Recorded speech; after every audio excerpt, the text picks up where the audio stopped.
damos las gracias a todos. Muchísimas gracias por venir a este numerosísimo encuentro o reencuentro. Increíble. Sí. Muy vivos, ¿no? Estamos esta tarde. Me siento vivo. Yo creo que ahora, como estamos grabando, y lo que se está grabando es en primera fila, yo creo que lo mejor de todo es que se escuche el aplauso de toda la gente que ha venido a verte.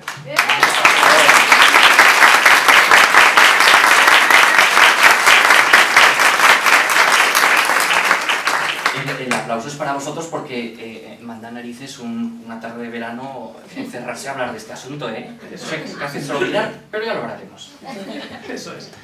El muerto salió movido en la foto, ¿eh?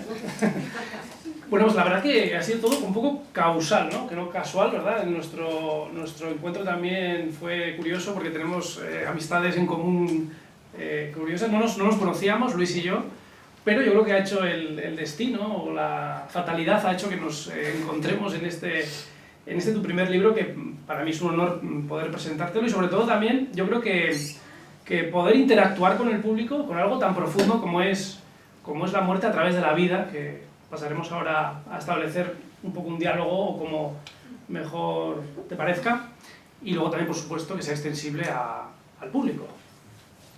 Eso como... tú eres el jefe. Como intro, ¿verdad? Sí, lo que teníamos previsto era hablar y yo, de alguna forma, como casi reproduciendo esa primera charla que tuvimos, sí, más que una presentación con entrevistas al uso, porque realmente lo que plantea el libro y la vida misma se puede entender como una conversación.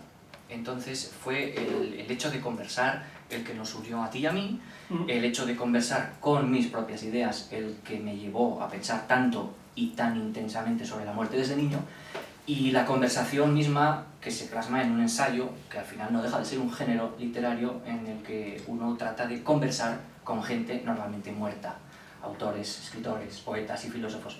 Así que si quieres, sigues tú lanzando un poco la presentación. Te presento un poco a ti. Y empezamos a... Aunque hay muchas personas que seguramente conocen a Luis, pero hay otras pues, que igual no te conocen o te quieren conocer mejor. Sí, sí.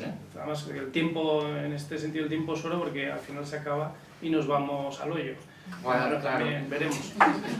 El tiempo es fundamental, emplear bien el tiempo. Sí. Ha empezado un poco sórdido el tema, pero bueno, vamos a seguir. Vamos con la pala. Irán creciendo. Eso es. Bueno, pues Luis Cortés Viñó, que lo tengo aquí a mi izquierda, la verdad que para mí es un honor presentarte y poder dialogar de algo tan profundo, de conversaciones interesantes, que es verdad que no siempre son, a veces dices, joder... No siempre fáciles, ¿eh? No siempre fáciles. A veces es mejor tener conversaciones con una persona no viva. Eso sería otro tema. Yo a veces las tengo, pero ya te lo contaré. Bueno, Luis me pasó un poco también el guión de lo que quería. Normalmente nunca sigo guiones, tampoco, pero bueno, hoy vamos a... fenomenal. Yo tampoco. Es que no hay nada aquí donde mirar. Estoy solo ante el peligro. Bueno, pues Luis se dedica por cuenta propia a la escritura, a la documentación, a la divulgación. Es filósofo, antropólogo, yo creo que es lo que le dé la gana ser. Realmente es por poner algo en el papel. Había que poner algo. Sí, además tenemos en común que somos personas inquietas. Sí.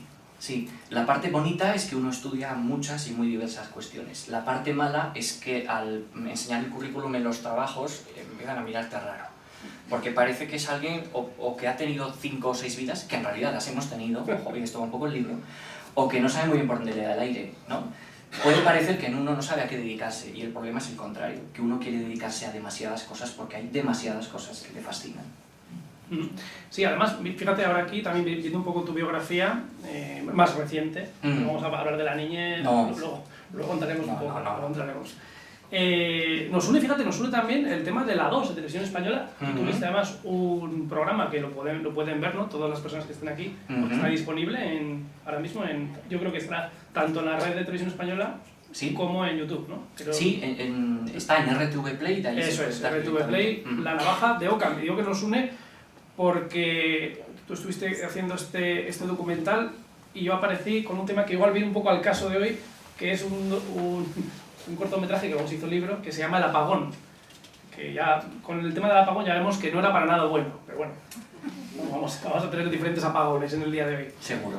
La Navaja de Ockham, 2019, quiero recordar, pilló un poquillo ahí la pandemia, ¿no? Pues fue justo antes, 2019, la pandemia nos llega ya en 2021, hacia marzo empezaron a aparecer las primeras noticias, y se estrenó en Navidades del 19, así que fue justo poquito antes, sí.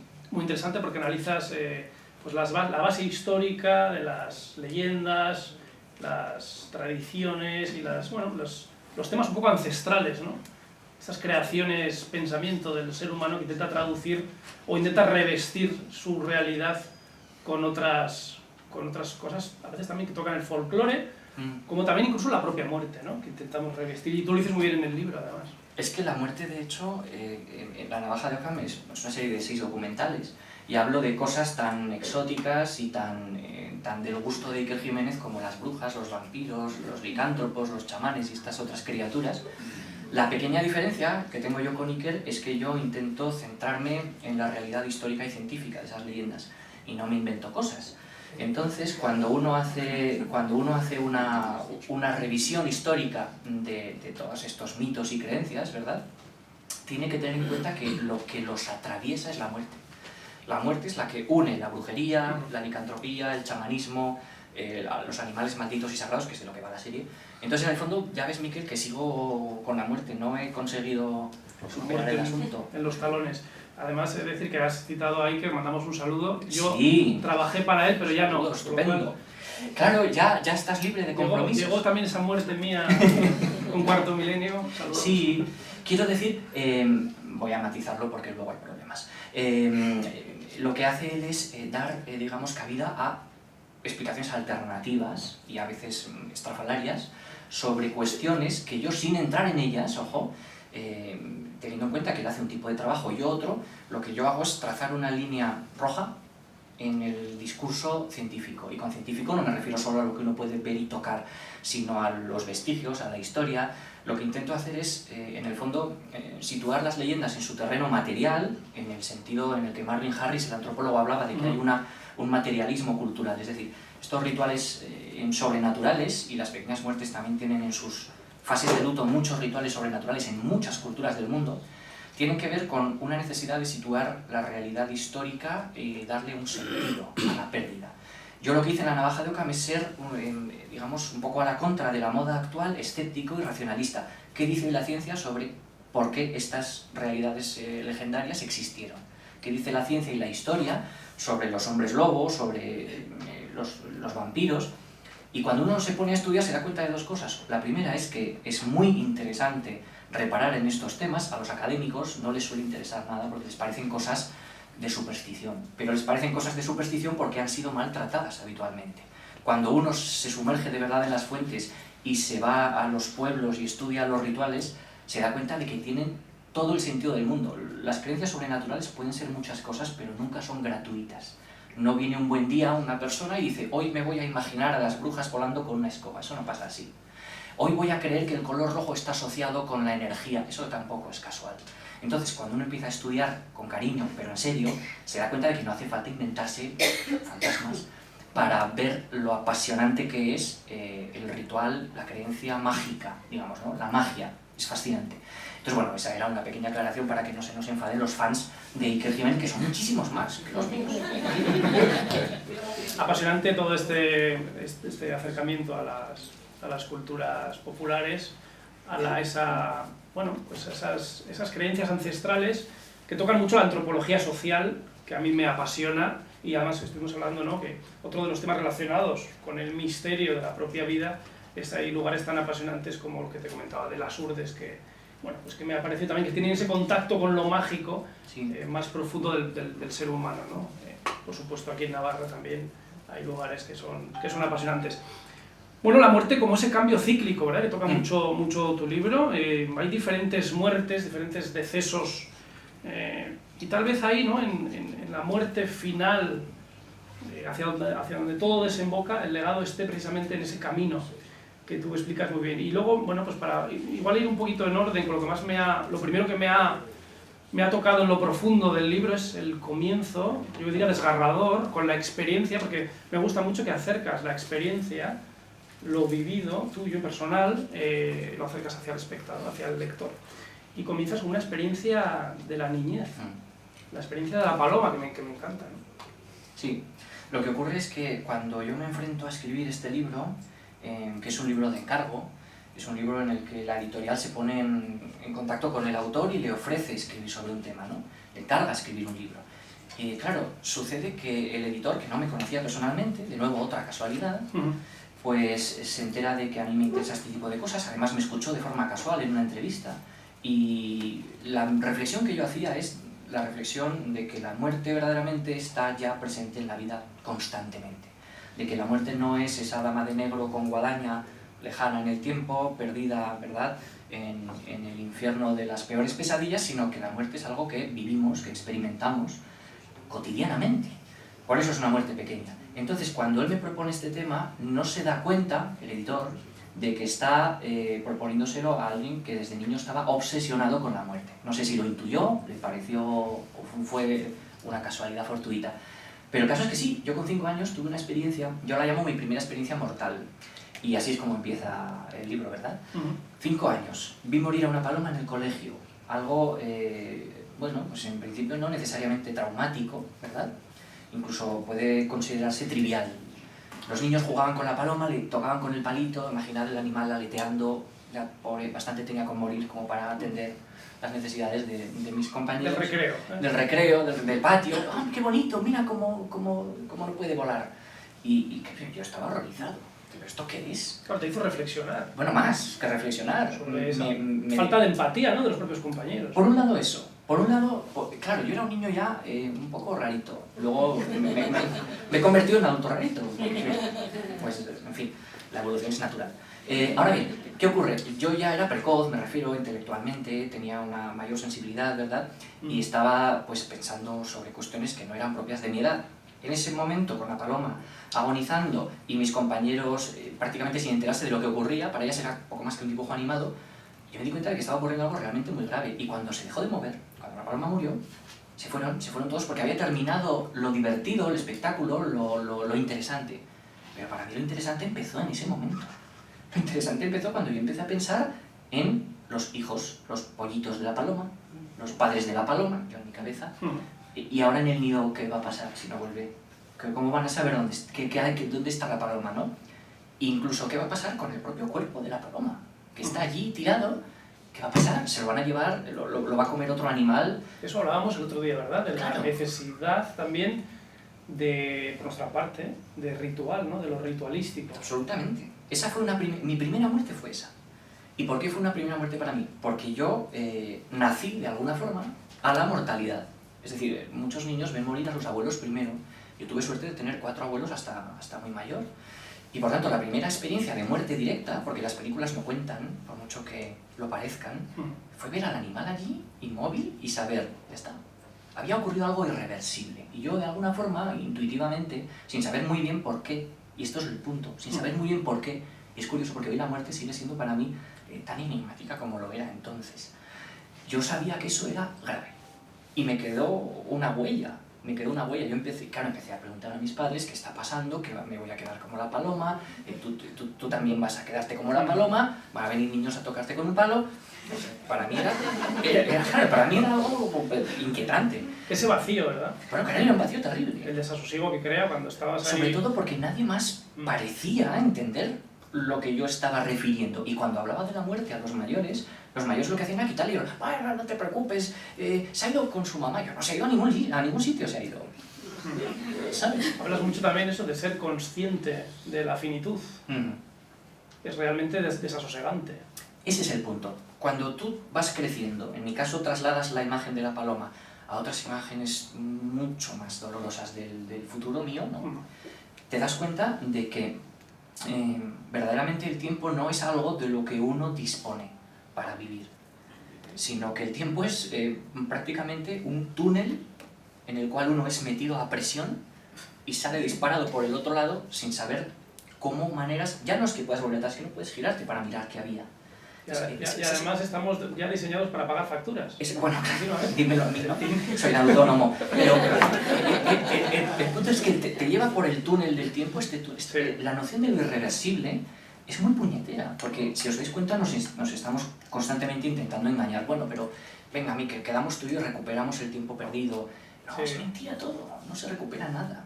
se puede volver a construir, quiero decir, no quiero ser tan negativo, pero las pequeñas muertes de la vida son precisamente esas muertes que por estar todavía vivos, Claro. sentimos, padecemos. Nos protegemos mucho también de... Claro, porque cabe reaccionar ante ellas. Ante la nuestra no cabe ningún tipo de reacción. Lo que cabe es prepararse para el momento del morir. Pero tenemos que distinguir, yo como filósofo soy muy pesado con estas cosas. Una cosa es la muerte y otra cosa es el morir.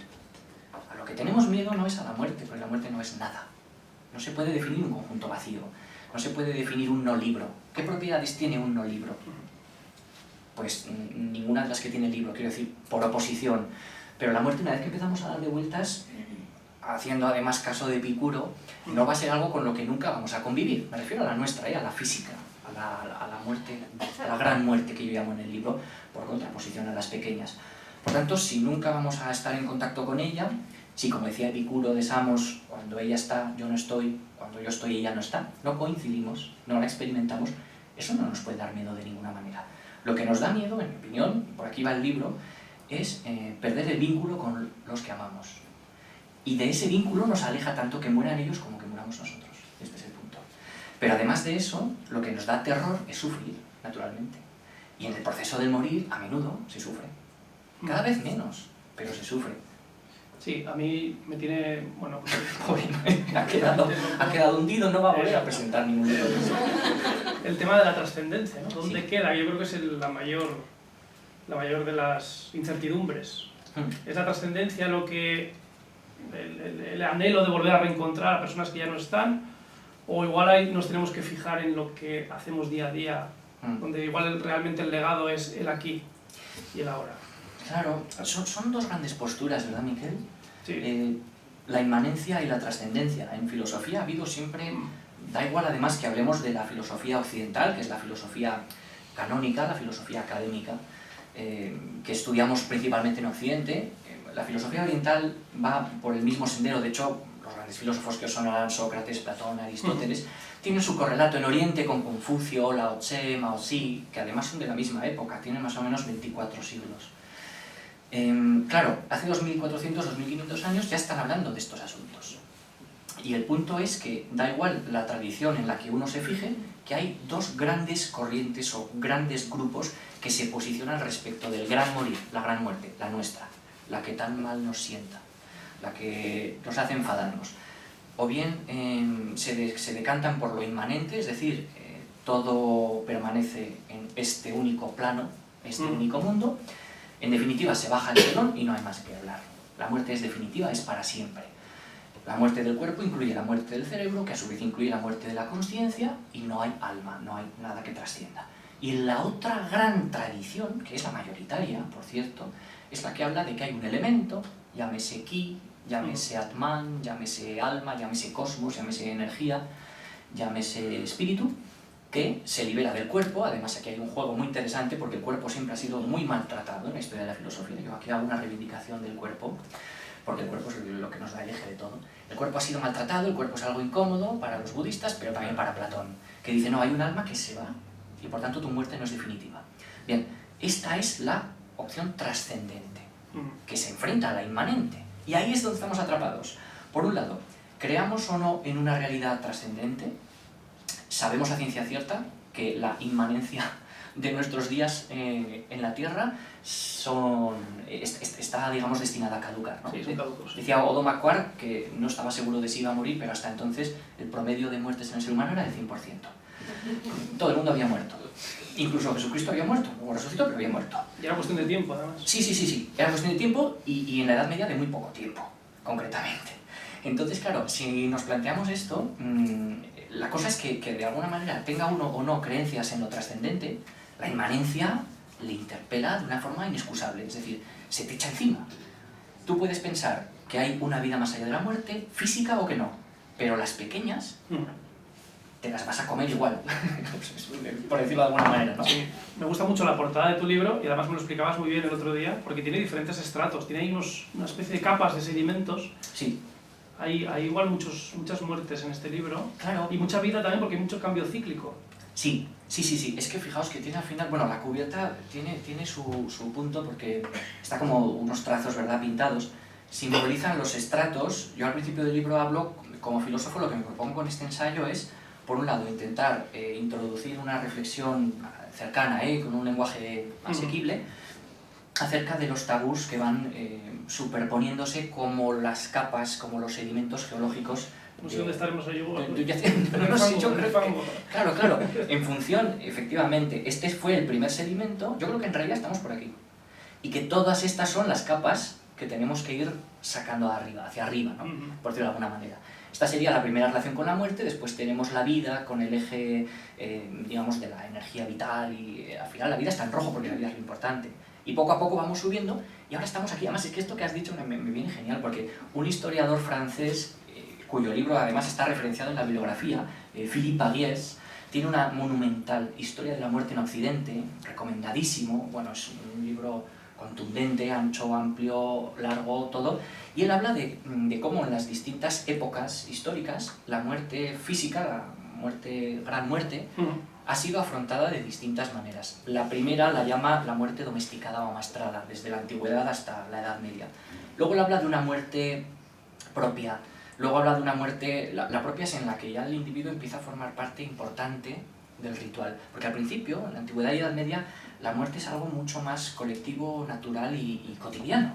Y poco a poco, conforme avanzamos en la historia, nos vamos haciendo cargo de nuestra individualidad, empiezan los temores del juicio final y ahí hay que corresponder las virtudes o pecados de cada uno a título propio. Ya no es mi familia ha sido buena, bueno, mi familia da igual, tú qué has hecho, tú vas a ir al cielo, tú vas a ir al infierno.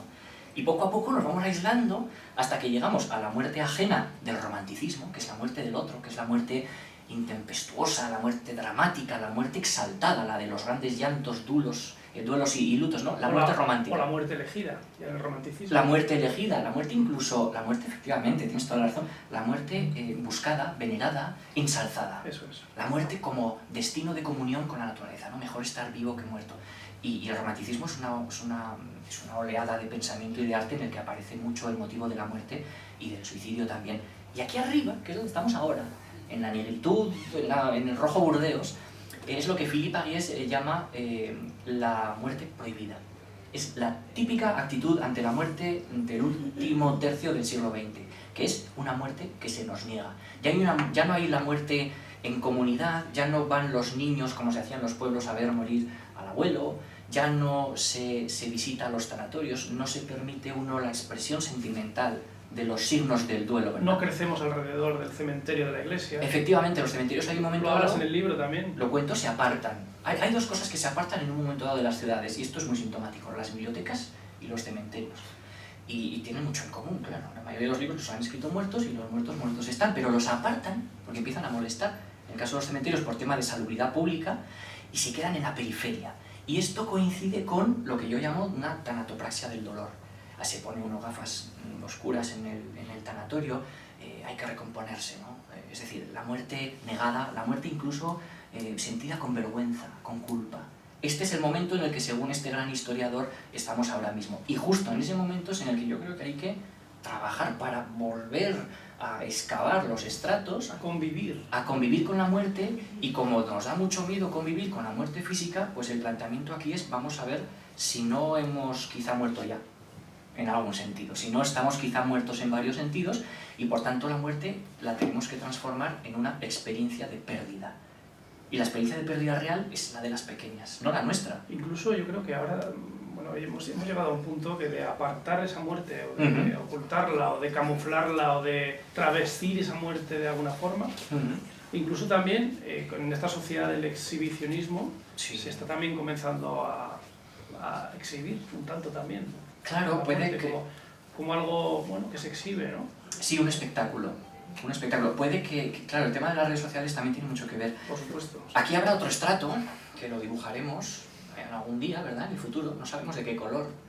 Pero desde luego vamos por mal camino cuando lo que estamos haciendo hoy en día es negar, primero a la gente, su duelo, negar su luto. Si os dais cuenta, los lutos están prácticamente extinguidos de las ciudades. Es raro ver en una ciudad a gente de luto, vestida de luto, haciendo una ceremonia ritual para despedir a alguien.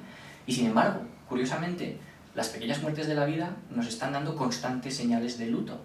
Cuando uno tiene una ruptura de pareja, cuando pierde a una persona amada y cae en un llanto permanente, ¿verdad? Se le ha roto el corazón, pues suele quedarse encerrado en casa, suele vestir más oscuro, suele interactuar menos con los demás, come menos, y todas esas cosas son las que hacen de forma organizada muchísimas sociedades del mundo. Cuando uno se casa o le dan un gran puesto de trabajo, pues se corta el pelo, o va a la peluquería, o se cambia de ropa. Más luminoso. Claro, y uno dice, necesito un cambio, ¿verdad? Esto lo habréis visto muchas veces. Las peluquerías son pequeñas, yo lo llamo pequeñas franquicias de las pequeñas muertes, porque están siempre intentando jugar con eso. Cerca de un hospital hay una floristería para llevar un ramo de flores. Por cierto, me han regalado es precioso, mis compañeras del Club del Gourmet, que no me has dejado ni decir. No es nada de... Que yo trabajé aquí 3 años. No es de ningún funeral. No, claro, es que me ha parecido como muy oportuno porque de alguna forma nace este libro, y al nacer este libro ha muerto un Luis, que es el Luis que no había publicado ningún libro, el Luis no escritor. Entonces ahí está simbolizando un nacimiento que es el del libro, pero lo mismo habría servido para un funeral. Y efectivamente, nace un niño, flores. Muere alguien, flores. Boda, flores. Ascenso, flores. ¿Pero qué pasa con las flores? Entonces, todo el rato flores. ¿Por qué? Porque las flores, desde las culturas más antiguas, es que muchas veces seguimos perpetuando rituales, y a mí esto es lo que me fascina, ¿no?, como estudioso, y no nos damos cuenta de por qué, pero las flores están ahí desde la prehistoria, asociadas a rituales de enterramiento. Porque las flores, como ningún otro elemento natural, simboliza el renacer a partir de la semilla, el brotar, el germinar, el marchitar, y una y otra vez, el renacimiento, el ciclo. Entonces las pequeñas muertes son esas muertes que nosotros vivimos, que experimentamos, no como la grande, desconocida, ignota, pero a la que nos sobreponemos. Este es el punto. Sí, vestimos además la muerte tanto de victoria como de derrota. Yo recuerdo ahora que hablabas del luto, en Creta, la isla griega, pues me llamaba la atención que había muchos hombres que iban de luto, ellos, ¿no? No solo mujeres como era más tradicional, en este caso cristianos ortodoxos, sino también hombres guardaban luto. Y eso se tradujo también, me llamó la atención, en los cementerios. Había cementerios más luminosos y menos luminosos. Pero esto venía por el tema de la Operación Mercurio, los alemanes que en la Segunda Guerra Mundial, que aquella operación que se lanzaron en paracaídas, hubo diferentes batallas, y luego han convivido con los años, en apenas 2 kilómetros, pues el cementerio de los aliados y el cementerio de los alemanes. En paradoja. Claro, el cementerio me lo explicaban allá los propios griegos. Si te fijas, el cementerio de los aliados, de los victoriosos, con esas lápidas de la Commonwealth, blancas, luminosas, como ahí dices, flores. Sin embargo, pues por otro lado, el de los alemanes, pues bueno, pues distribuido un poquito, 3 cruces por aquí, 2 por allá, que es todo a ras de suelo, y lápidas oscuras. Claro. Y eso me decían, ¿no? Fíjate, como la victoria luminosa y la derrota también oscura, en la muerte también hay diferente luz. Sin duda, bueno, y de hecho es que en los rituales de luto hay una pequeña parte, digamos, por dar pistas a los lectores o a los posibles lectores, hay una pequeña parte al comienzo en la que hago una introducción y luego me paseo por una galería de muertes figuradas en la que intento transmitir, pues de alguna forma, en qué grupos, 3 grandes grupos, clasificaría yo las pequeñas muertes, ¿verdad? Que son estas muertes del yo que se produce cuando muere un ser querido. Cuando muere un ser querido nos morimos en parte con él, ¿verdad? Las muertes de la entidad, que es a la que dedico ese segundo grupo, cuando muere el yo que hemos sido, que ocurre, el niño que fuimos, el adolescente que soñó con cosas que no se van a cumplir, uno cambia además de idea, de pensamiento, a veces de ideología. Hay cambios que son tan radicales que cuesta pensar en que una persona siga siendo la misma. Yo creo que es la experiencia, ¿no?, la que muchas veces elimina... Absolutamente. Y esa experiencia, esos estratos, cuando se compone de la mirada del otro, cuando se compone en la polis, que yo llamo, en la ciudad, es cuando queda determinada por la aceptación o exclusión de los demás. Son lo que yo llamo muertes políticas.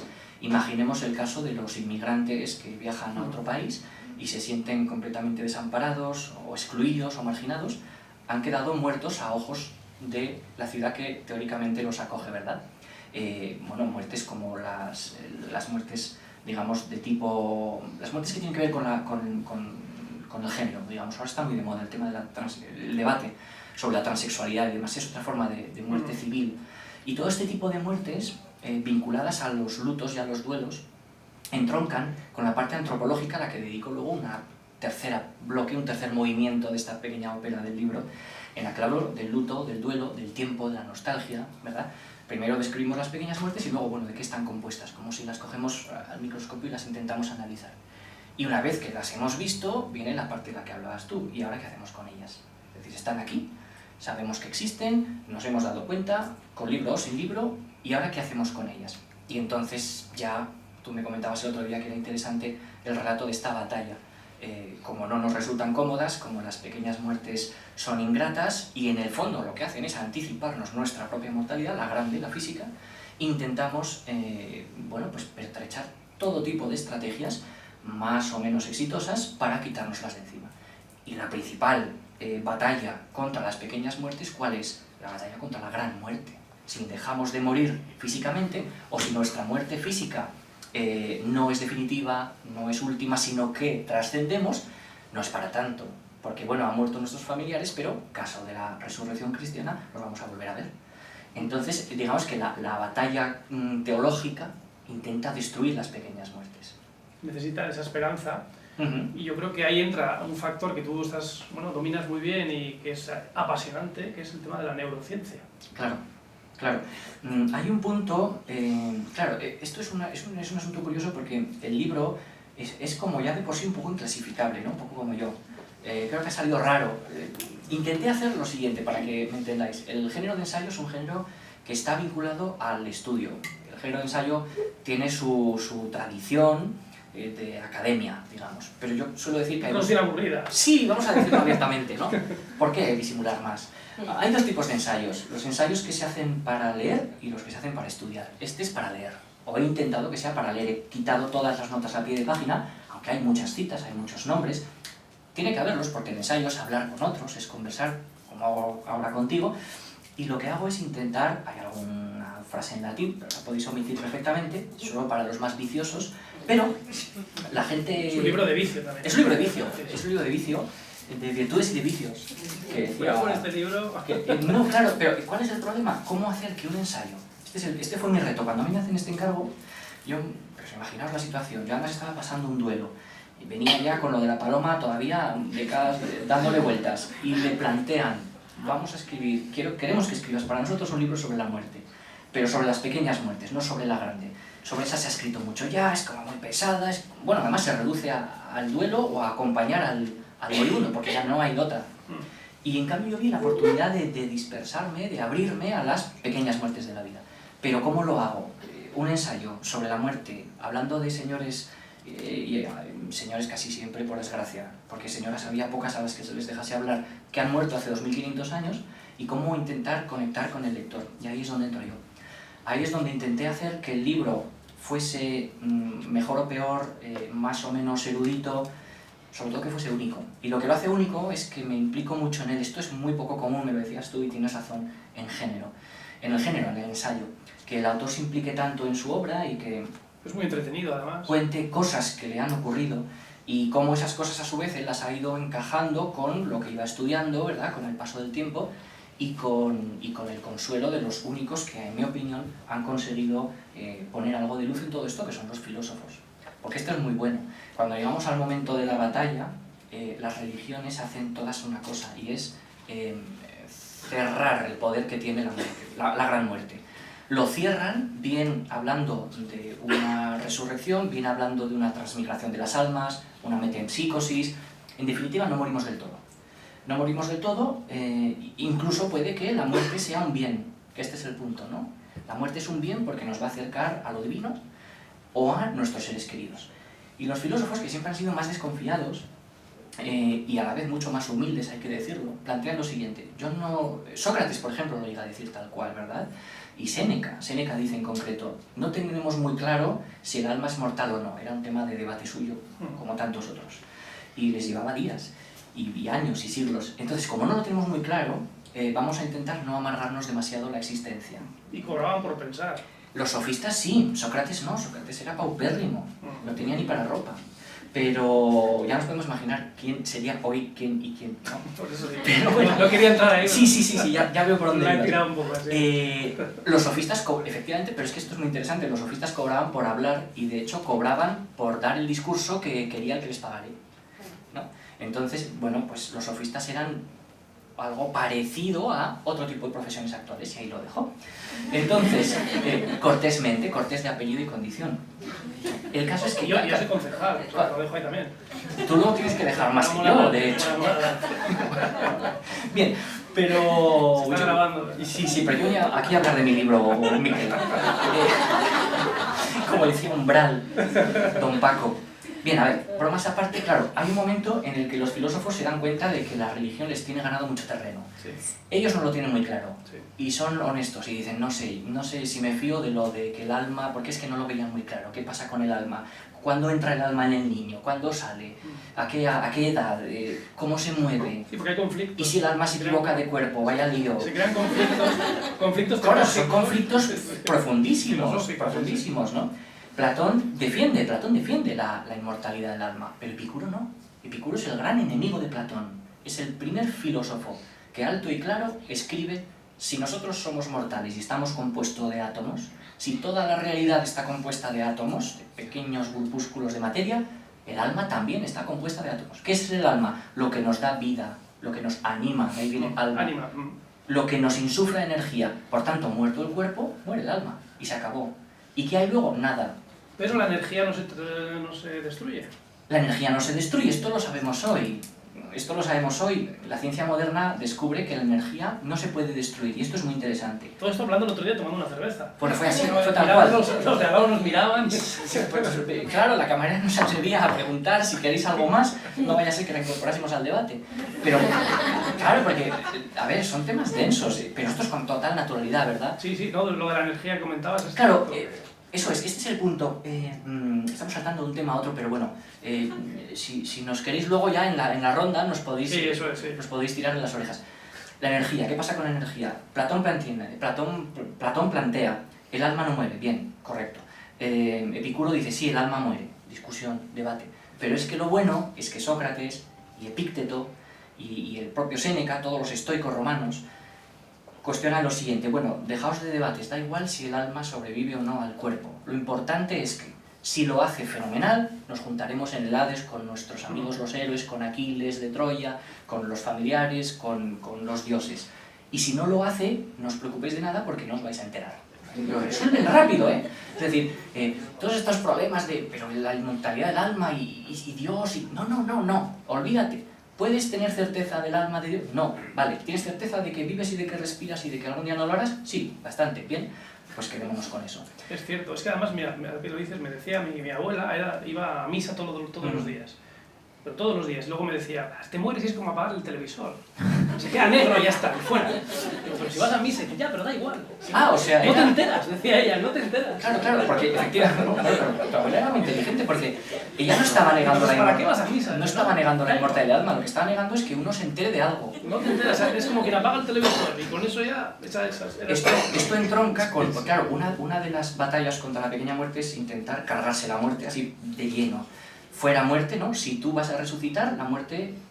San Pablo, que es a quien debemos, en Corintios, a quien debemos la idea de Jesús, que tenemos la idea de Jesús de Nazaret, él plantea la singular batalla, así se titula el epígrafe del libro. La singular batalla es la de Dios contra la muerte. Gana Dios, ya sabéis el final, pero lo que ocurre, claro, spoiler, lo que ocurre es que a pesar de que haya ganado Dios, la muerte nos sigue amenazando. Pero le dice San Pablo, tú ya no me das miedo. Es más, fijaos lo fino del argumento, Dios te ha puesto a ti, muerte, a trabajar a mi servicio, porque vas a trabajar para que yo me reconcilie y vuelva a ver a los seres queridos. La muerte está a mis pies, trabajando para mí. Pues fascinante, ¿no? Quiero decir, al margen de lo que uno crea, el giro argumental que da el cristianismo a mí me parece absolutamente brillante. Pero los orientales tienen un problema con la identidad personal. Y este es el punto, y ahora entronco, aunque creas que no, con lo de la energía. Para los orientales, lo difícil es mantener la identidad personal. Tanto el hinduismo, los jainismos, como el budismo creen en que hay... Efectivamente, las reencarnaciones son, digamos, distintas fases de la existencia de cada uno, que según la tradición se van moviendo cíclicamente en un ejercicio que se llama samsara, y en un momento dado, si hemos agotado una serie de parámetros, o bien hemos ejercido una serie de virtudes, alcanzamos el nirvana y la reencarnación se deja de producir. Es decir, el vivir en un cuerpo, para las religiones orientales, es una auténtica pesadilla. Liberarse del cuerpo es el objetivo de cualquier budista. Liberarse del cuerpo porque en el cuerpo es donde está el pesar, donde está el sufrimiento. Sí, el soporte físico es una canalización de esa energía. Este es el punto. Y luego, pues hoy eres níquel, pero mañana puedes ser un lagarto, un árbol o un fantasma. Un burro, sí. Eso lo has dicho tú. Sí, sí. Vale. Conste. Pero, ¿qué ocurre? Que la energía es la que se va desplazando, digamos, ¿no? En distintos planos de la existencia. Bien, aquí es donde hay un problema muy importante. Y es que para el hinduismo, por ejemplo, que es la madre del budismo realmente, la energía, digamos, va transmutándose, si queremos decirlo así, adopta otro cuerpo, pero con otra identidad. Uno no puede tener, digamos, un registro consciente de seguir siendo el mismo. Alguna tradición budista sí que tiene algo parecido a conservar la identidad. Pero si os dais cuenta, si habéis oído hablar de estas cosas, en el fondo, de lo que están tratando esta serie de sabidurías orientales antiguas es de disolver el ego. De esto hablan. El yo se disuelve. Si se disuelve el yo, no hay conciencia tampoco de renacer. Esto es un punto importante, ¿no? No lo digo. Y hay algo que se nos suele escapar porque está muy de moda, lo oriental, el yoga. Todo esto viene además desde Estados Unidos, desde donde viene casi todo, empujado por la New Age y por cierto tipo de industria. En definitiva, en Oriente lo que hacen es despreciar el cuerpo, que es el castigo, tener que padecer un cuerpo, y alcanzar la liberación del cuerpo. Pero es que para el cristianismo, esto parece una charla al final de teología, pero tiene que ver con la muerte, ¿no? Para el cristianismo, el cuerpo lo es todo. Esto es muy interesante. Por eso, decía Gustavo Bueno, somos católicos culturales. Totalmente. El cristianismo, y que me perdonen los creyentes de la sala, no es ningún insulto, es una religión muy materialista, pero en el buen sentido. Da importancia al cuerpo, porque el cuerpo es desde el que se puede amar, tocar, crecer, construir. Y el cuerpo no solo es eso, sino que el cuerpo lo que permite es morir y resucitar. Para resucitar hay que tener cuerpo, porque no hay vida sin cuerpo. El alma no se queda una vez que morimos pululando en el mundo de las ideas platónico. No, se encarna rápidamente en el mismo cuerpo, el mismo transmutado, que es el mismo que tendrán tus seres queridos en el cielo. Aquí hay un giro único, de hecho. No hay ninguna otra religión que haga algo así, mucho menos las orientales, ¿no? Entonces, el cuerpo, para el cristianismo, está en el eje de todo. Y lo que yo planteo es, vamos a dejar de lado la trascendencia inmortal y vamos a centrarnos en el cuerpo y en cómo el cuerpo experimenta, y este es el punto, las pequeñas muertes. Y si os dais cuenta, las expresamos, el duelo es una expresión psicológica de dolor corporal. El duelo duele. La raíz latina de la palabra duelo tiene dos etimologías asociadas. Por un lado está dolor y por otro lado está desafío. Duele y duelo, como los duelos de los vaqueros, es un reto. ¿Por qué? Porque nos reta ¿a qué? A seguir viviendo con el mismo cuerpo que ya no es exactamente el mismo cuerpo. Julián Marías, el filósofo, padre de Javier Marías, el gran escritor que murió hace no mucho tiempo, tenía una frase preciosa y decía, cuando se muere un ser querido muy amado, uno puede amar menos porque ama solo con la parte de sí que el otro no se ha llevado. Y verdaderamente nos quedamos desprovistos de fuerza, de energía. El luto es una representación también corporal. Así como el duelo es sentido y psicológico, el luto, que lo sentimos con las grandes muertes de los demás, nuestras pequeñas muertes, ¿cómo lo significamos? Con el cuerpo, con el corte de pelo, con la ropa, con los tatuajes, con las escarificaciones, con el cuerpo. El cuerpo es lo que tenemos para decir, aquí estoy yo. El nombre, de lo que hablo en el libro, se cambia, como en la tribu de los Nanai, cuando alguien ha enfermado para evitar que la muerte lo encuentre. Tú ya no te llamas así, eres otro. Fijaos, pero eres otro porque tu nombre corresponde a tu cuerpo. Entonces, de alguna forma, las pequeñas muertes invitan a relacionarnos de una forma menos traumática con nuestro cuerpo, que es caduco, que es perecedero, pero que es lo que nos posibilita vivir y gozar, ¿no? ¿Qué ocurrirá si en un futuro llega esa inteligencia, como se está hablando mucho, ¿no? Esa inteligencia artificial? No hay natural, aunque lo de artificial ya tampoco es una cosa que... Pero, ¿qué ocurrirá si se puede volcar toda esa conciencia, ya no consciencia, porque ya no seríamos conscientes, pero si se puede volcar en un disco duro ese alma o esa energía? ¿O hay un simulacro de eso que se pueda ya hacer, ¿no? En el libro hablo también de esto. Por eso, pues quería tocar un poco, no sabía cómo tocarlo. Es un tema, a ver, es un tema, quiero decir, el libro, me acuerdo cuando lo leyó mi padre que está aquí, me dijo, es que este libro en realidad, entendedme, pero no habla tanto de la muerte, habla de la vida. Habla de la experiencia. De la experiencia, del paso del tiempo, de la nostalgia, de la memoria. Por supuesto, se habla de la muerte. La muerte grande es como un lienzo, imaginaos estos cuadros que tenemos aquí, sobre el que se pintan las otras. Es el trasfondo que hay, ¿no? Porque en el fondo estamos reproduciendo en una escala pequeñita un final de algo. Pero volviendo al tema del transhumanismo, que es como se llama a una corriente tecnocientífica que lo que pretende es, habiendo fracasado las religiones, según ellos, para matar a la muerte, porque bueno, por mucho que nos prometan la vida eterna en el cielo, no nos libran de morir en esta tierra. Entonces sí, pero no. Es como una solución, como un premio de consolación. Sí. Tú vas a resucitar, Miquel, pero vas a morir igualmente. Sí, no, y tú, no ¿qué te fías? Bueno, te fías si tienes fe, que de ahí viene la palabra. Bien, pero los que no tenemos fe, esto lo llevamos muy mal, pero muy mal, muy mal. Y una de las soluciones que han provisto los tecnocientíficos que no tienen fe es el transhumanismo. Servirnos de la ciencia y de la tecnología para, si no podemos matar la muerte, que es a lo que aspiran, prolongarla todo lo posible. O pervivir en otro soporte, ¿no? Quiero decir, diferirla, ¿no? Retrasarla. Es decir, hacernos vivir pues 150 o 200 o 300 años. E incluso, si dan con ello, y este es el punto, poder traspasar nuestra consciencia, nuestro soporte vital, al momento en el que se pueda tecnológicamente registrar en alguna forma de soporte material todos nuestros recuerdos, nuestra personalidad, nuestras emociones, y volcados ahí, implantarse en otro cuerpo. Bueno, esta es la tesis básica. Los que hay detrás de este asunto, por cierto, son todos ingenieros de Google, como Raymond Kurzweil, gente que ha fundado Calico, son empresas multimillonarias estadounidenses que están gastando cantidades ingentes de dinero en crionizar cadáveres, en crear tal. Y en el fondo no deja de ser lo mismo, que nos negamos a morir, que no hay manera, que no nos gusta. Bueno, pues el asunto es que... Y normalmente hay dinero detrás también. Eso, pues, también. Casualmente siempre hay dinero detrás. Sí. Casualmente siempre hay dinero detrás. Y yo creo que como cierre, para que podamos pasar a la parte ya de tertulia y luego firma, porque estamos hablando mucho, podríamos decir que la energía no se puede destruir, porque igual alguien ha quedado inquieto entre el público, igual, si hay algún físico seguro. Efectivamente la energía se va transformando, ¿verdad? Nunca hay, por un principio de segunda ley termodinámica, hay unos pocos grandes principios que hasta donde sabemos son inviolables. Y uno de ellos, que por cierto ya lo enumeró Parménides, el antiguo griego, y después Lucrecio, ex nihilo nihil fit, de la nada nada puede salir. Este principio de lo que habla, fijaos ya en la antigua Grecia, es de que no se puede crear desde la nada.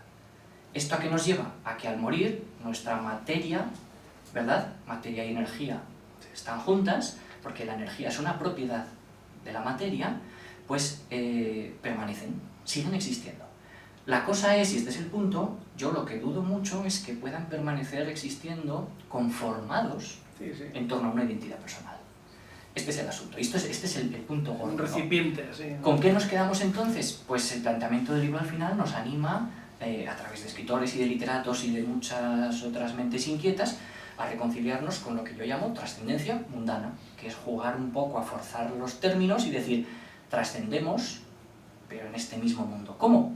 Con nuestro legado, con nuestra vida ejemplar. Eso es. Teniendo, por tanto, una influencia en las personas que nos van a sobrevivir.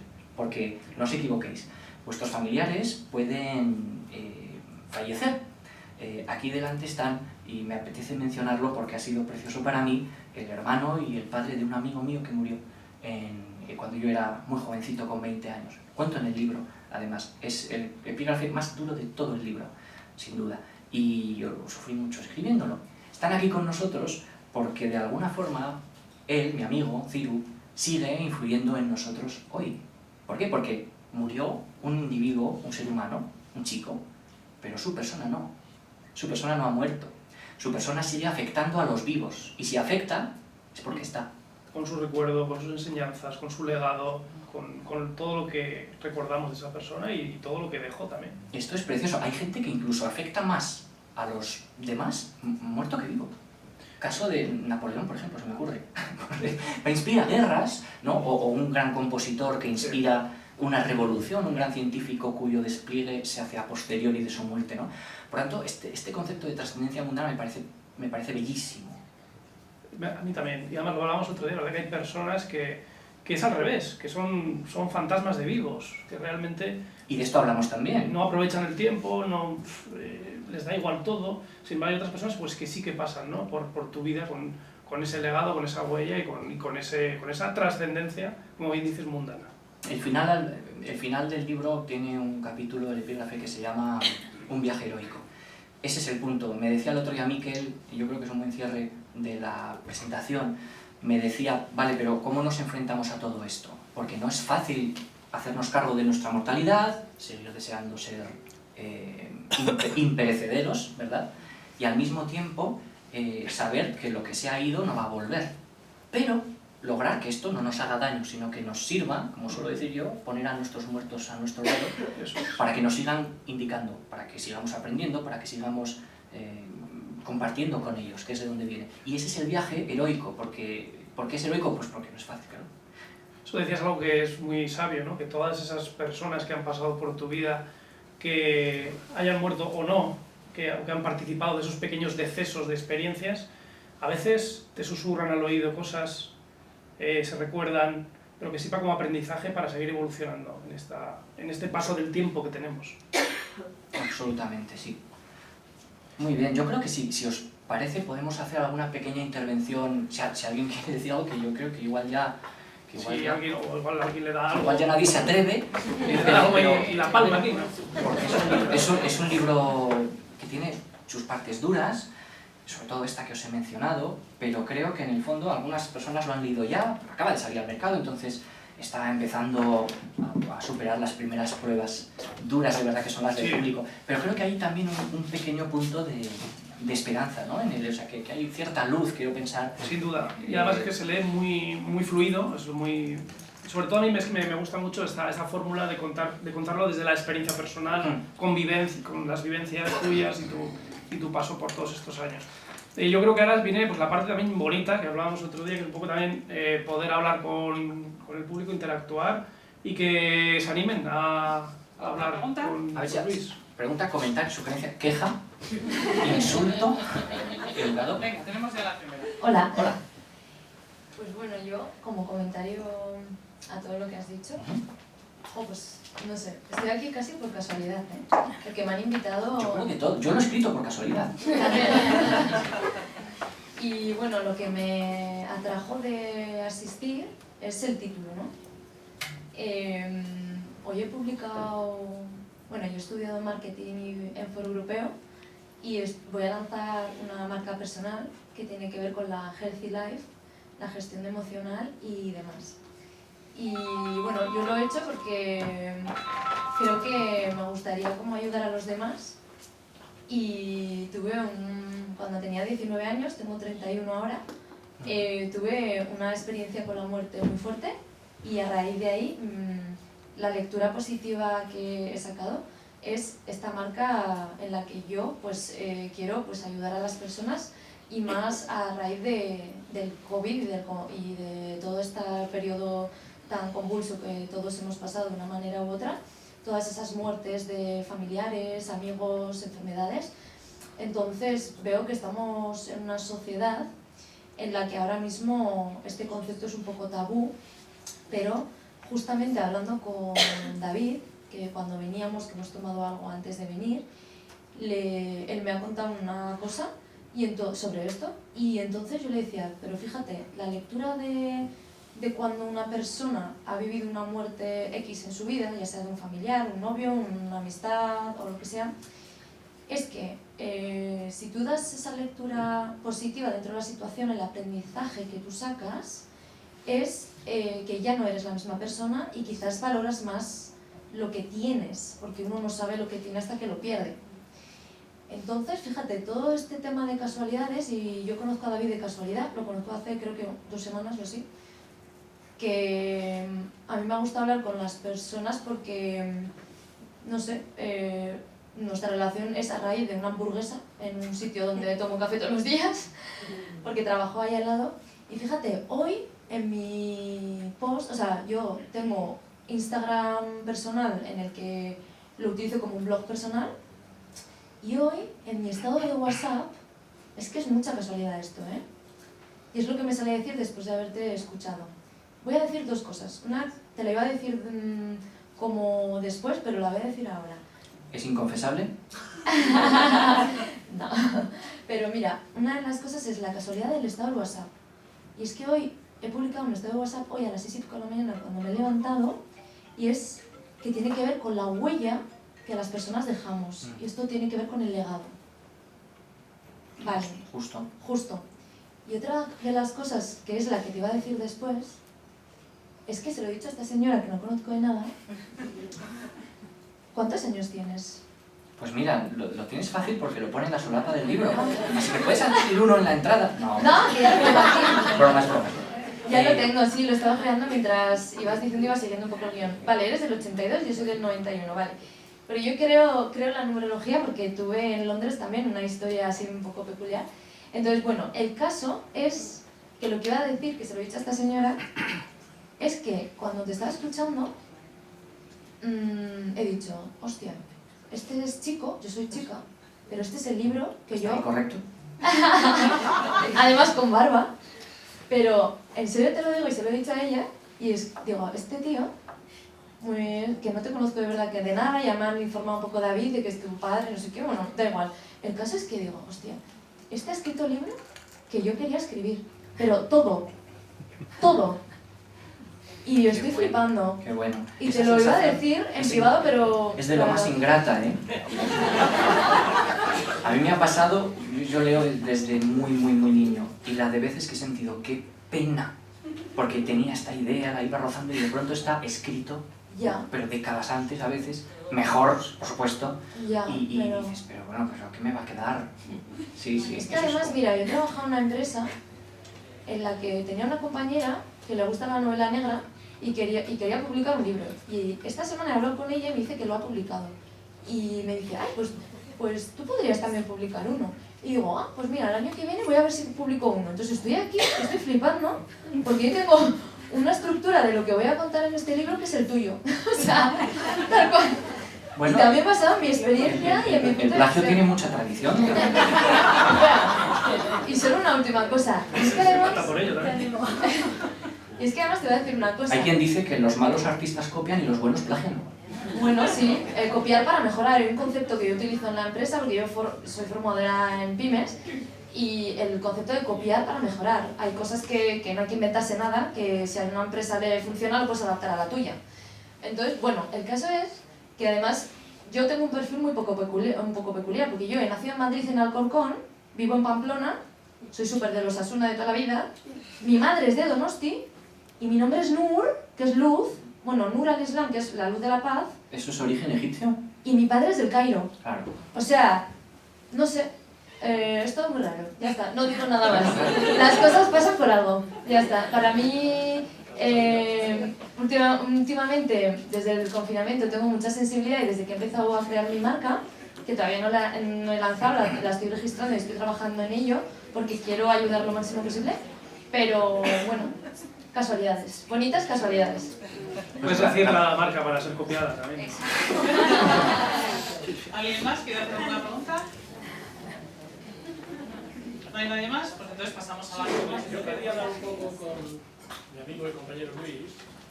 Quería plantearte un par de cositas, bueno, compartir un poco con todos. Hoy le he mandado un WhatsApp a Luis. Bueno, yo soy fuimos compañeros en la UNED, en filosofía y en otras carreras, trabajo social y demás. Entonces, hoy le mando un WhatsApp porque justamente empezaba a leer una pequeña reseña que me mandó ayer del libro y me recordó mucho a Emmanuel Levinas, un filósofo que conocemos ambos, y efectivamente me ha gustado mucho la idea del libro que tiene. No sé si alguien realmente lo quería escribir antes que él, lo dudo, pero bueno, plagios a priori son un poco complicados. Entonces, me gustaría preguntarte un poco en torno a esta cuestión de Levinas sobre la muerte del otro, ¿no? Es decir, no tenemos una experiencia de la muerte directa nosotros, tenemos experiencias de la muerte del otro. El otro como prolongación ética del mismo, ¿no? Y por otra parte, la segunda cuestión, que me tiene muy intrigado desde hace una temporada, estoy dándole bastante a la cabeza con el tema de la mecánica cuántica y los estados de superposición cuántica, de energía, saltos cuánticos, etc. Y que se está empezando a hablar ahora también del tema de la muerte, no tanto de la muerte, sino como de, digamos, trascendencia, pero en vez de unida al concepto teológico-filosófico, al concepto de energía y ciencia, ¿no? Lo que habéis tocado de la ley de Lavoisier, demostración de energía, etc., ¿no? Un poco qué opinión nos puedes dar, o si has tratado en el libro, que aún no lo he leído, estos dos temas. Gracias. Bueno, muchas gracias, José. Sí, nos conocimos y de hecho él se parece físicamente un poco a Lévinas. Se lo dije cuando lo conocí hace muchos años. Fíjate que el epígrafe precisamente dedicado a Ciro, que está aquí su familia, lo encabeza una cita de Manuel Lévinas, de su libro Dios, la muerte y el tiempo, que me permito leer, es cortísima. Dice: el hecho de admitir que la muerte del otro es más importante que la mía es el milagro mismo de lo humano en el ser, fundamento de todas las obligaciones. Esto es interesante porque lo que hace Lévinas es centrar la muerte en el otro, y va muy en la línea de todo el planteamiento del libro. Cuando hablamos de la identidad personal, cuando hablamos de nuestra muerte, cuando hablamos de nuestros miedos, estamos siempre constantemente intentando cerrarlos en el individuo, ¿no? en nosotros mismos. Es una de las críticas que yo tengo al género de autoayuda. Este libro lo podéis encontrar en la categoría de autoayuda, en muchas librerías porque así lo han clasificado, pero yo diría que no es este el género que le pertenece, aunque la última parte sí que nos reconcilia un poco con el saber vivir. Con la autoayuda me ocurren alguna serie de problemas que ahora no voy a entrar a comentar, pero en cualquier caso sí que es interesante que si el otro es el eje o el núcleo de nuestra vida y de nuestra muerte, podemos entender, ¿verdad?, cómo lo que verdaderamente se rompe cuando sucede una pequeña muerte es un vínculo. Un vínculo con el otro que ha fallecido, un vínculo con el que fuimos y un vínculo con la sociedad, es decir, la muerte social, la muerte de la polis, ¿no? Si se rompe ese vínculo, nos damos cuenta de que la muerte se produce por esa coalición entre tiempo, memoria y amor. Si el vínculo se rompe, como digo, estamos certificando que la muerte nunca es individual del todo. La muerte nunca es algo que nos pasa solo a nosotros. En la medida en que incluso la muerte de quienes fuimos está ligada a los demás. Por decirlo de otra manera, quien nos otorga el yo son el tú, son los demás. Los demás nos miran y nos conforman. Somos animales sociales, somos primates, por mucho que a algunos les moleste admitirlo, y de algún modo este vínculo con el otro es el que nos hace ser quienes somos y en el que nos hace morir, pequeño murientes, lo que nos construye y lo que nos destruye. Por tanto, Lévinas absolutamente fundamental. Vladimir Yankelevich la llamaba muerte en segunda persona, pero es verdaderamente la aproximación a la muerte de los demás primero, y luego de nuestra identidad, y luego del conjunto de la sociedad.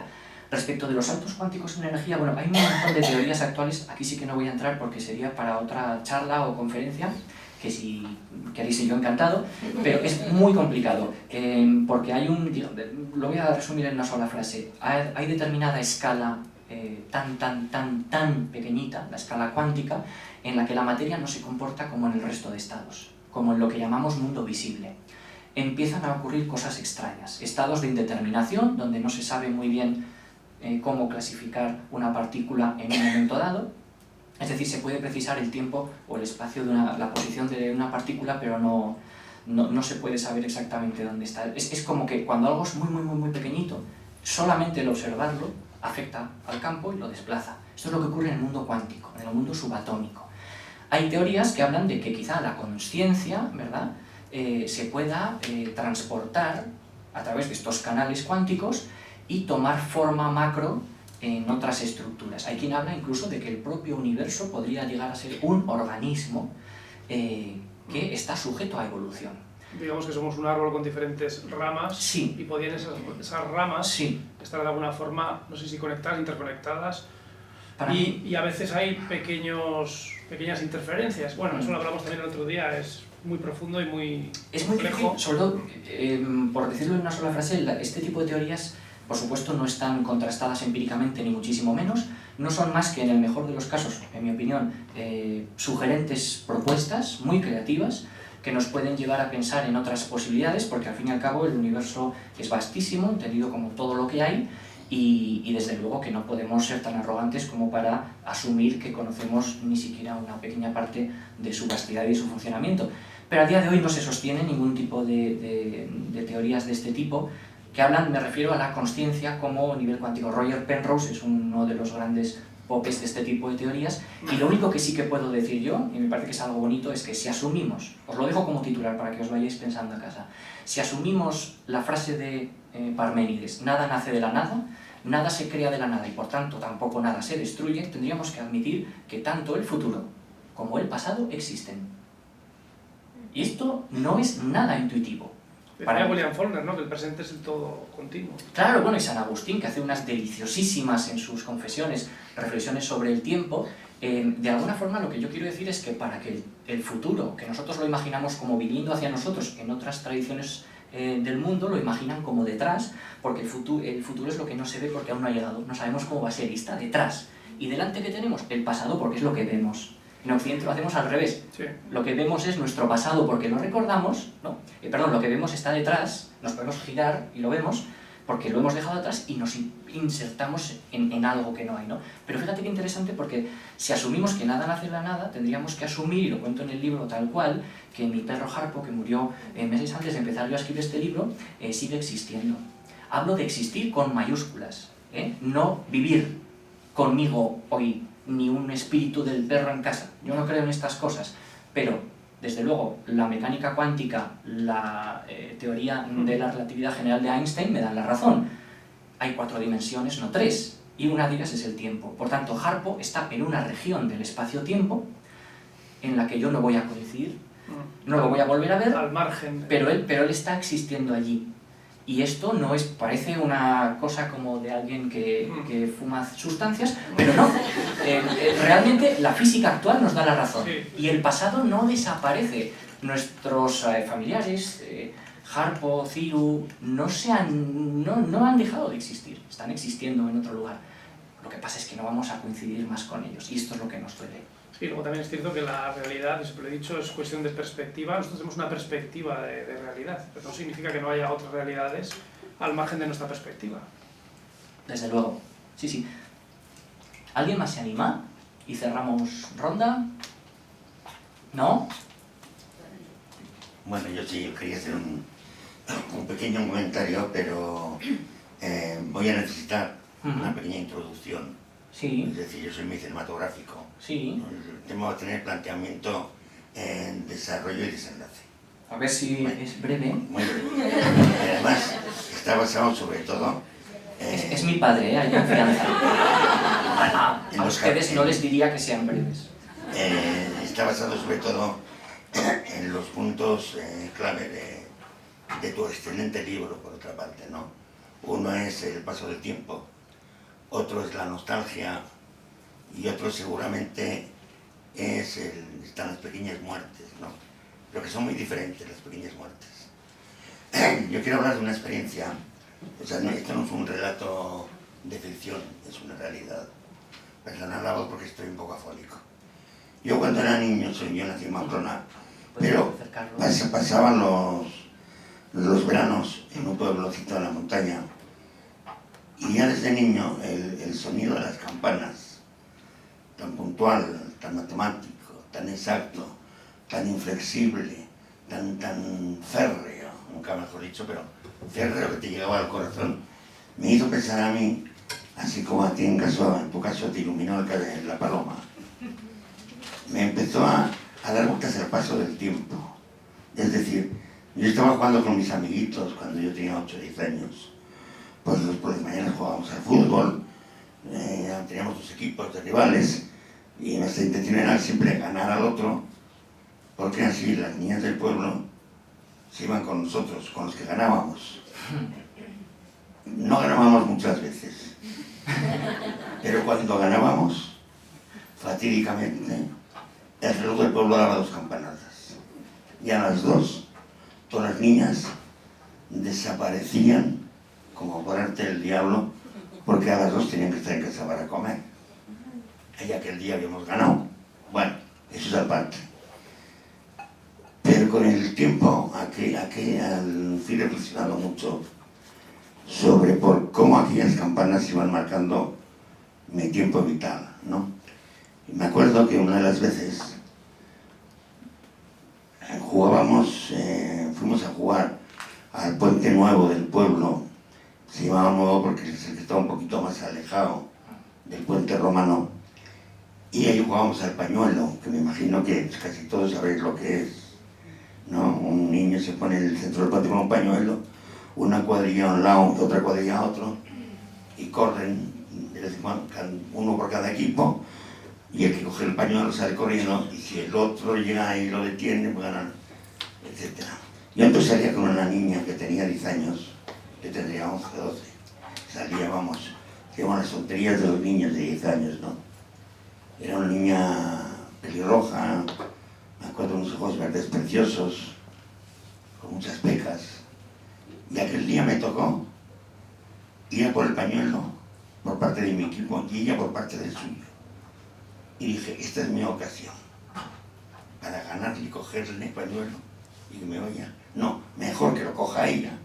Yo la persigo, como corro más la pillaré y con esa excusa le daré un abrazo y diré que le quiero.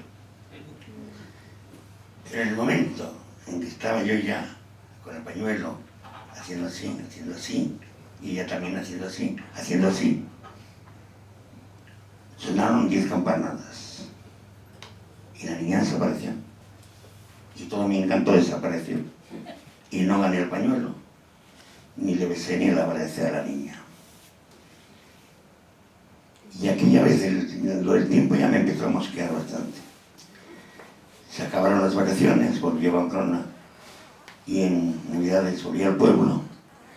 Fui al puente nuevo y nadie jugaba al pañuelo porque aquella niña, aquella preciosidad de niña, se había muerto ese invierno.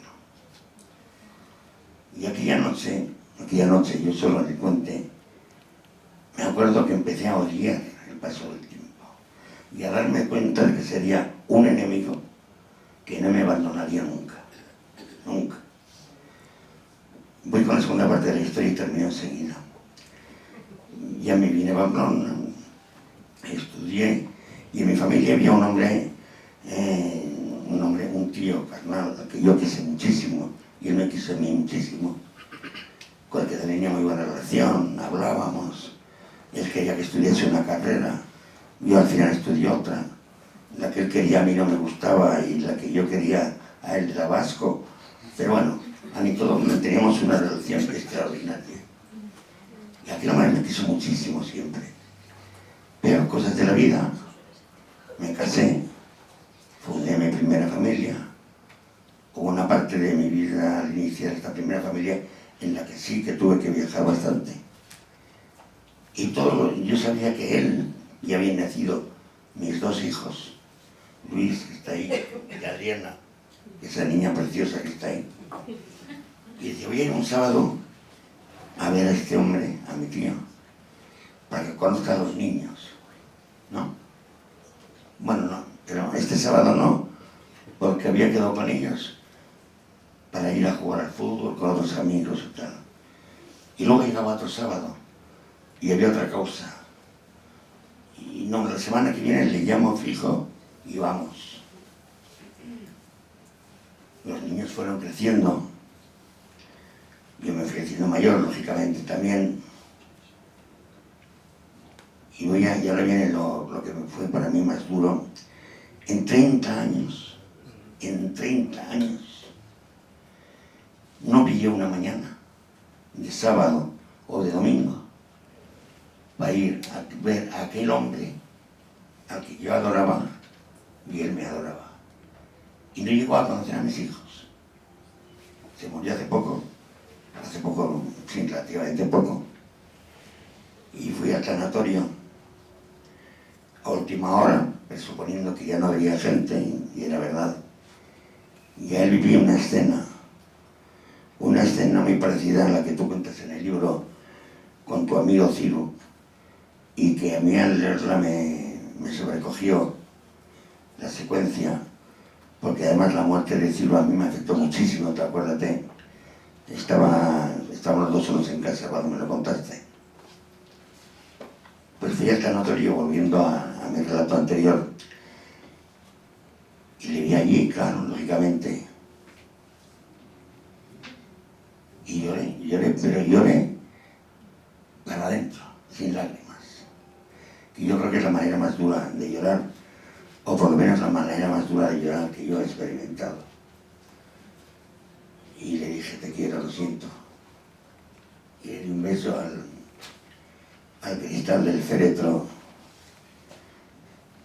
Y por eso me emocionó mucho tu descripción de Ciro en el tanatorio.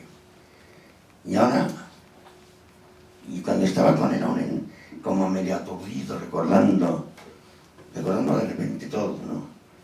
La niña mía del puente, aquel juego del pañuelo, las campanas, el tiempo. Yo creo que tuve la sensación de que alguien me hablaba y me decía, eres un pobre diablo, eres un estúpido, no has aprendido nada. Aquellas campanas del pueblo, aquella noche del puente, no has aprendido nada. Y la pregunta es, efectivamente todos sufrimos muchas pequeñas muertes. Yo en mi caso estoy cansado ya de pequeñas muertes. A veces pienso que ya casi prefiero que se vaya acercando la mía que sufrir más pequeñas muertes ajenas. Ante esta historia, ¿no es culpa también de la, no sé, irremediable estupidez humana el que hagamos poco, tampoco o nada ante esas pequeñas muertes que podemos ver que se nos acercan? Pues así es, ya veis que es un relato pues muy emotivo, como tendréis todos los vuestros. Al final hemos muerto varias veces ya y de esto va el libro. El epígrafe final del libro, bueno, de hecho es el epílogo, tiene un título, no voy a desvelar lo que cuento en él, pero se titula Memento Vivere, por oposición al Memento Mori, que es el acuérdate de que vas a morir. Memento Vivere es no te olvides de vivir. Esto es muy curioso porque estamos hablando de la muerte, estamos todo el rato con la muerte y el libro. Y claro, al final se nos olvida que efectivamente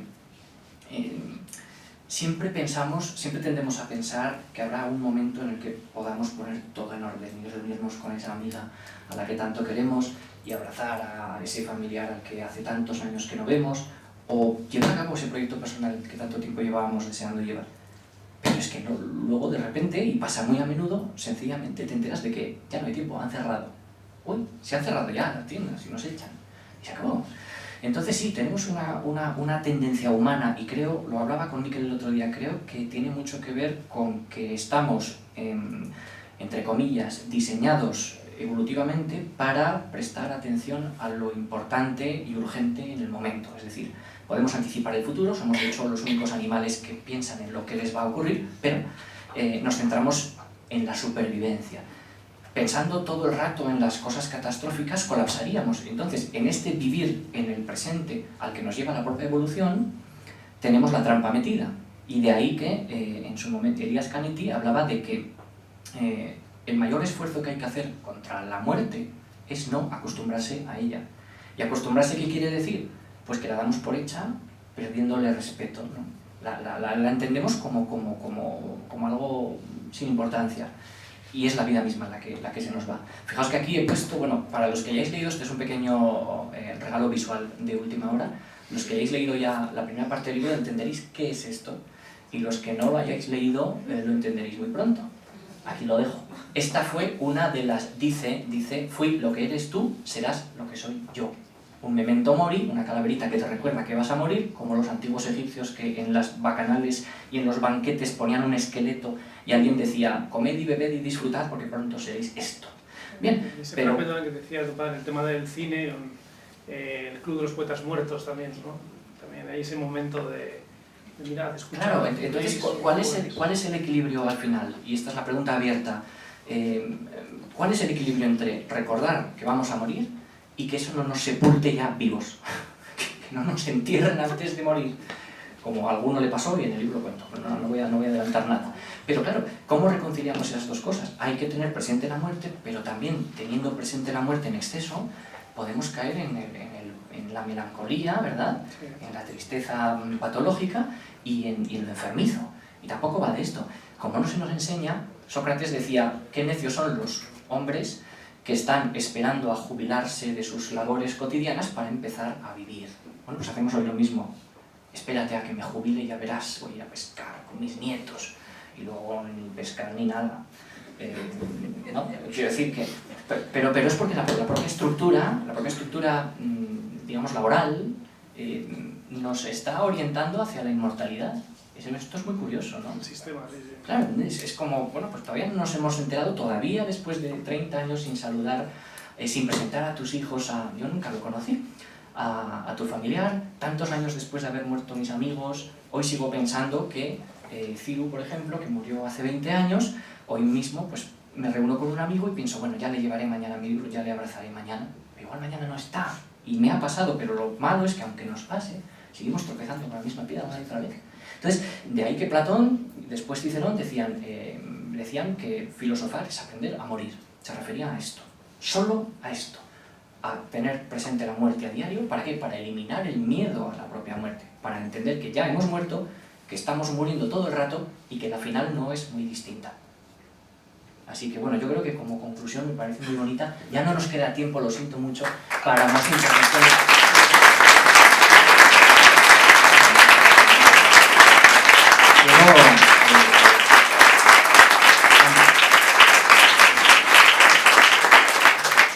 Gracias de corazón. Quiero hacer una mención rapidísima a Virginia Reiza, de Ámbito Cultural, que ha organizado todo, a Nacho Buigas, jefe de Ocio y Cultura del Corte Inglés, y al Corte Inglés, que no lo hemos dicho, que nos ha acogido, ¿verdad? Porque yo además trabajé aquí 3 años, así que ha sido un poco mi renacimiento, volver a casa desde otra perspectiva. Por supuesto, gracias a Miquel Navarro Aiensa, que además de escritor, él es realizador, por eso tiene mucho en común con nosotros.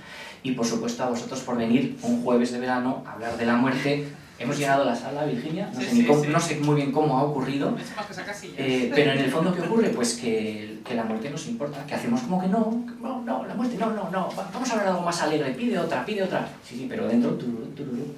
Así que disfrutéis el libro y mil gracias por venir, de verdad.